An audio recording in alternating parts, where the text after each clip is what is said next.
မြင်းနဲ့တူတဲ့ပြောတဲ့သူတွေကိုတရားစွဲမယ်အောင်တပြူမြန်မာနိုင်ငံရဲ့စသဖြင့်လောကမှာအချိန်တိုတွင်ပရိသတ်ခိုင်မာနဲ့အောင်မြင်မှုတရဖူဆောင်းနိုင်ခဲ့တဲ့ဇက်ပွဲကတော့အောင်တပြူဇက်ပွဲဖြစ်ပါတယ်။ဒါပေမဲ့နာမည်ကြီးလာတာနဲ့အမျှဝေဖန်တိုက်ခိုက်မှုတွေကလည်းတွန့်တွဲပါလာတာဟာလောကသဘာဝပါ။အခုလက်တလောမှာအောင်တပြူကိုမလိုလားသူတွေက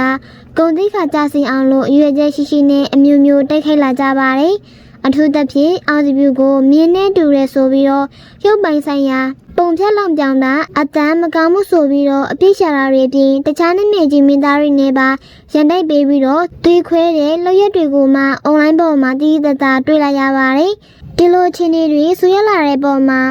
အောင်စီပြူဖွဲ့ရဲ့မန်နေဂျာကိုရိုင်းကပြပြတသားတက်ပြန်လာပါပြီအောင်စီပြူရဲ့ဂုံတိတ်ခါထိပါလာအောင်ရွေကျဲရှိရှိလှုပ်ဆောင်နေသူတွေကိုအွန်လိုင်းပေါ်ကနေမဖွေမရကောမန့်ရေးသားနေသူအားလုံးကိုစိုက်ပါဥပဒေပါဝင်တည်ဆဲဥပဒေအကြောင်းတွေအရမဆခင်မှထိထိရောက်ရောက်တရားစွဲအရေးယူသွားဖို့အတွက်ပြင်ဆင်နေပြီလို့တရားဝင်အသိပေးလာပါတယ်။ကိုအနေနဲ့အနုပညာရှင်တယောက်ကိုအာမပေးချင်မှုဆိုရင်တောင်မှပုဂ္ဂိုလ်ရရမစော်ကားပဲနဲ့စင်ချင်းဝေဖန်မှုကတော့အမှန်တကယ်အရေးကြီးပါတယ်။ကဲပရိသတ်ကြီးတို့အနေနဲ့ရောဂုံတိတ်ခါကြစင်အောင်တိုက်ခိုက်နေရတဲ့အောင်သူရဲ့ဖြစ်စဉ်ပေါ်ဘယ်လိုမျိုးထင်မြင်ကြပါသလဲရှင်။နေရွှေသိအောင်နဲ့ MTV ရိုက်ကူးခဲ့တဲ့ဇနီးပေါ်မှာအခုလိုမျိုးမချက်ပေးလာခဲ့တဲ့အောင်မင်းခန့်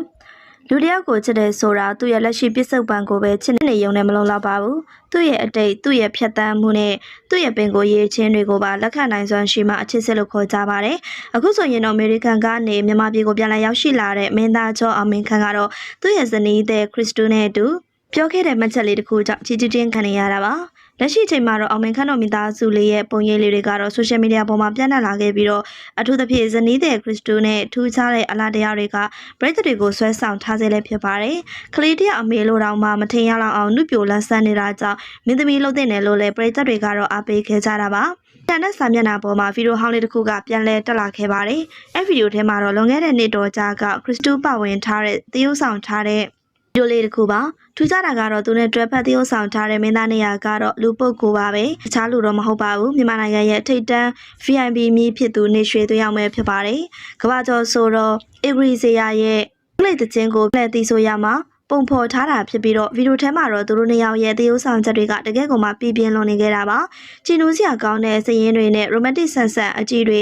နှခမ်းချင်းနန်းတာတွေကြောင့်ကြည့်ရတဲ့ပရိသတ်တွေဖို့သူတို့နှစ်ယောက်ကတကယ်ပဲတွဲနေကြတာလားဆိုပြီးတော့တန်တရားဝင်စရာတောင်ဖြစ်လာစေခဲ့ပါတယ်။ဒီဗီဒီယိုအဟောင်းပြန်တက်လာတဲ့အချိန်မှာတော့ပရိသတ်တွေစိတ်ဝင်စားဆုံးကတော့ခင်မွန်းတဲ့အောင်မင်းခန့်ရဲ့တုံ့ပြန်မှုပါပဲ။